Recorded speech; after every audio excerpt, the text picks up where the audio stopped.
Now, a plain garden variety Google search does not turn up very many articles or links on autistic women who get breast cancer. And this search follows from the discovery that Autism Speaks basically doesn't have anything to offer help, support, assistance, resources, what to know and what to go through when an adult autistic woman gets breast cancer.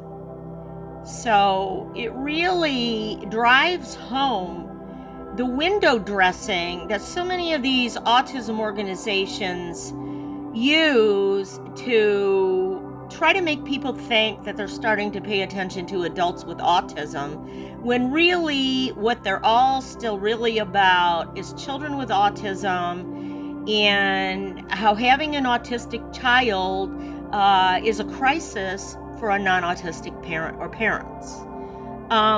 So in learning this yesterday about Autism Speaks, which relates to my prior video, and you can go see it on my channel, and please hit the subscribe button when you go to look.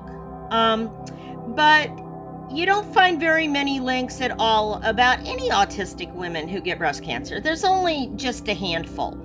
But here there are genetic links between autism and breast cancer. For example, the P10 gene. A mutation in the P10 gene raises the risk in autistic women of developing breast cancer during their lifetime. I'm going to the best breast cancer center in the entire state of Florida and probably the United States. The best breast cancer place in the United States, in my opinion, the Mayo Clinic. And so my doctors, my oncologist, referred me for genetic testing. And the genetic testing was handled by a very nice and knowledgeable doctor.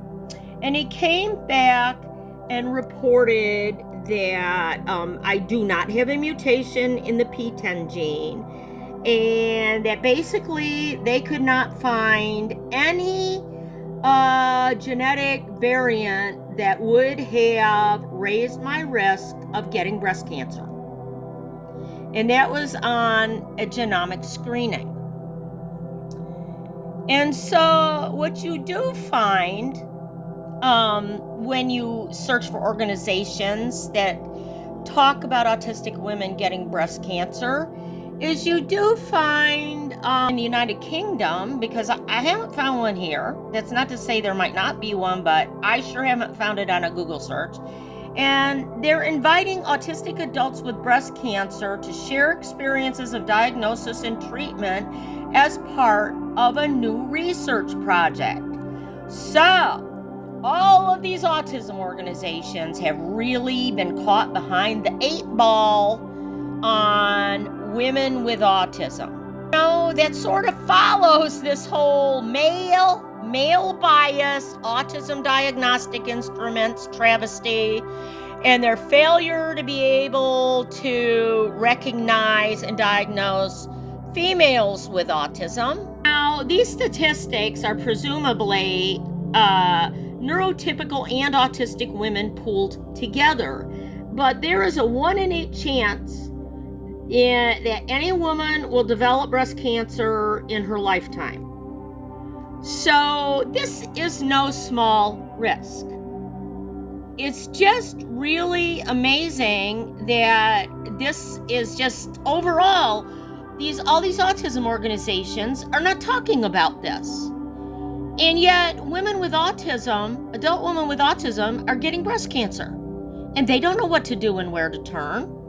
Now, one of the few articles, links that did come up was it smacks as very neurotypical in its writing and thinking style, but it's an article claimed to be written by an autistic woman who says she got breast cancer. I mean, this is very complicated.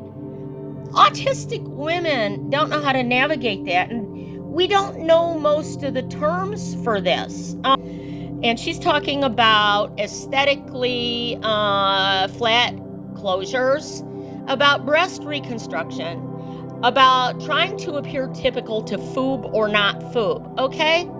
It would have been like a career killer to have a lumpectomy or a unilateral mastectomy. So I talked to another horse trainer, a friend of mine who was a dressage rider, and she had quite a big business at one time.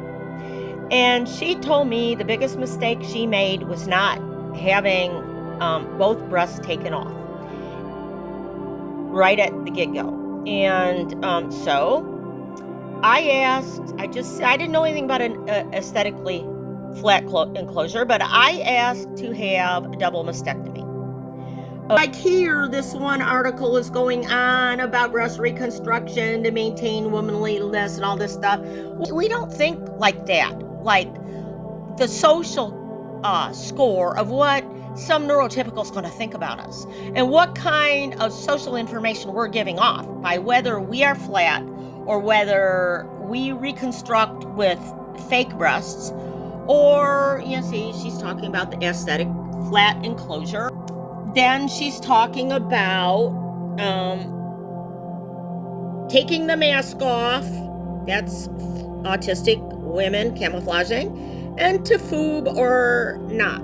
So there is this one article that I found, but it's not really something that resonates with most autistic women, because most autistic women, when we get a breast cancer diagnosis, we're very lost and we really don't know what to do and we don't know how to navigate it. And there is a huge need for these autism organizations to start addressing breast cancer in adult autistic women.